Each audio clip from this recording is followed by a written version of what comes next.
महागठबंधन में महाभारत छिड़ा है। जिसके पास एक सीट नहीं है वो भी कह रहा है 0 सीट पर आउट कर देंगे। ऐसे लोग भी हैं, बहुत सारे बयान बहादुर घूम रहे हैं। शरद पवार जी ने कहा कि जिसको जितनी सीट उस सीट पर लड़ लेंगे। हम पूछ रहे हैं बिहार में राष्ट्रीय जनता दल को तो एक सीट नहीं है, वो कहाँ लड़ेंगे। जदयू तो मीडिया के माध्यम से रोज देख रहे हैं 17 सीट हम लड़ेंगे, हम 16 जीते थे 17 लड़ेंगे। अरे 17 जीते 16 जीते थे, किसके दम पर किसके नाम पर जीते थे ये भी तो याद रखिए। लड़िए ना, कौन रोका है, पहले बैठ के फरियाद तो लीजिए। नीतीश जी के लिए क्यों दरवाज़ा खुलेगा, क्यों साथ लेंगे हम। जो बार बार पलटी मार के भाग जाते हैं उनको साथ लेने की जरूरत क्या है। उन्होंने अपनी विश्वसनीयता को खो दिया है। आपने देखना शुरू कर दिया लाइव बिहार, मैं हूं आपके साथ असलम अब्बास।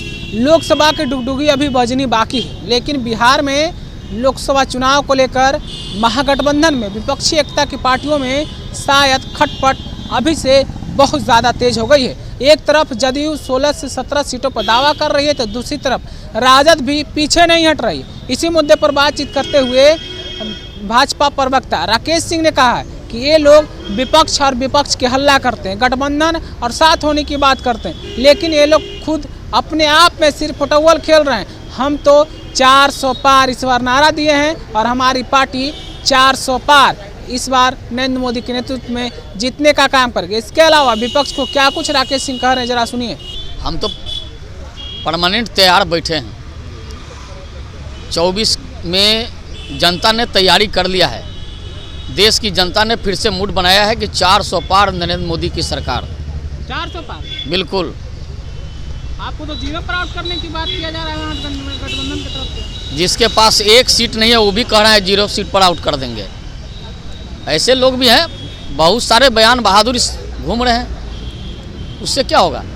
देश की जनता भारतीय जनता पार्टी के साथ है, नरेंद्र मोदी के साथ है। नरेंद्र मोदी के काम को मोहर लगाने के लिए देश की जनता तैयार बैठी है।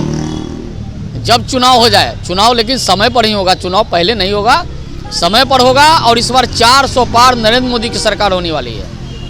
लगातार महागठबंधन की तरफ से कहा जा रहा है कि हम लोग साथ आ गए तो आपको 100 सीट पर बुक कर देंगे। तो साथ तो है ही है, लड़ लेना है, हिम्मत तो लड़ लें।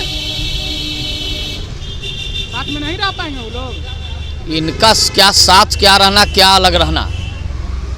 विचित्र गठबंधन है। विचित्र गठबंधन है बिल्कुल। जिस गठबंधन में सब कहता है एक साथ बैठेंगे, सब एक दूसरे के खिलाफ चुनाव लड़ता है, सब एक दूसरे के बारे में बयानबाजी करता है। शरद पवार जी ने कहा कि जिसको जितनी सीट उस सीट पर लड़ लेंगे। हम पूछ रहे हैं बिहार में राष्ट्रीय जनता दल को तो एक सीट नहीं है, वो कहाँ लड़ेंगे। बताएं शरद पवार जी। जिस तरीके से आरजेडी और जदयू लगातार दावेदारी कर रही है उसको कैसे देखते हैं आप। भाई ये तो दावेदारी मिल बैठ के होता है ना, कि दावेदारी मीडिया के माध्यम से होता है। जदयू तो मीडिया के माध्यम से रोज देख रहे हैं 17 सीट हम लड़ेंगे, हम 16 जीते थे 17 लड़ेंगे। अरे 17 जीते 16 जीते थे, किसके दम पर किसके नाम पर जीते थे ये भी तो याद रखिए। नीतीश कुमार जी के नाम पर कै गो सीट कब जीते हैं।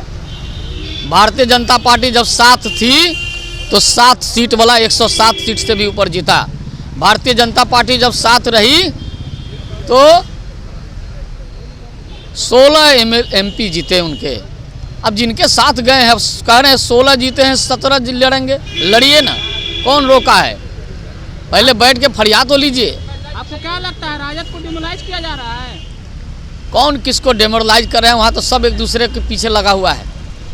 ये तो पूरा जाल बुन दिया है, सब एक दूसरे के पीछे लगे हैं, कौन किसको कब गिरा दे, कौन किसको कब चित कर दे। महागठबंधन में महाभारत छिड़ा है। उसकी शुरुआत हो चुकी है। आप लोग को डर लग रहा है कि नहीं नीतीश कुमार से। हमको काहे के डर लगेगा, हम तो साथ में रहे, बता तो दिए। हम तो 7 वाले को 107 से ऊपर पहुंचाने का काम किए। हम तो डर जनता से, जनता ने हमको जो काम दिया है उस काम में हम लगे हैं। इन लोगों से कौन सी बात की डर है कि कितना बड़ा पहलवान है जिससे इनसे डर होगा। नीतीश कुमार फिर आप लोग के साथ में आ रहे हैं क्या। अब नीतीश कुमार जी के लिए दरवाज़ा सदा के लिए बंद हो चुका है। नीतीश जी के लिए क्यों दरवाज़ा खुलेगा, क्यों साथ लेंगे हम। जो बार बार पलटी मार के भाग जाते हैं उनको साथ लेने की ज़रूरत क्या है। उन्होंने अपनी विश्वसनीयता को खो दिया है। बिहार की जनता किसी भी हाल में उनके लिए तैयार नहीं है। राम राम करे, इसी पर बेड़ा पार लगेगा। तो अभी आपने राकेश सिंह को सुना है, भाजपा प्रवक्ता किस तरीके से विपक्ष को बोल रहे थे। उनका साफ साफ कहना था कि ये लोग 2024 में कहीं भी टिकने वाले नहीं हैं। ये लोग आपस में ही इतना झगड़ जाएंगे, टुकड़े हो जाएंगे, जिसका कोई जवाब नहीं। हम तमाम एनडीए के साथ ही मजबूती के साथ चुनाव लड़ने के लिए एक्टिव हैं, तैयार हैं। जब समय आएगा हम लोग चुनाव लड़ेंगे। कैसा और किस तरीके से उन्होंने बातें कही है आपने खुद सुना है। आप अपनी राय क्या रखते हैं? क्या सचमुच में 2024 में विपक्षी एकता की जो मुहिम बिहार से निकली थी, जो बिहार से नीतीश कुमार पूरे देश में घूम घूम कर लोगों को एक प्लेटफॉर्म पर लाने की जो कोशिश किए थे, क्या सचमुच में विफल हो पाएगा, या फिर नरेंद्र मोदी को सत्ता से हटा पाने में विपक्षी एकता की गठबंधन INDI कामयाब हो पाएगा? आप अपनी राय हमें ज़रूर बताइएगा। तब तक के लिए बने रहिए लाइव बिहार के साथ। आपका शुक्रिया। YouTube पर सब्सक्राइब और Facebook पर लाइक ज़रूर करें।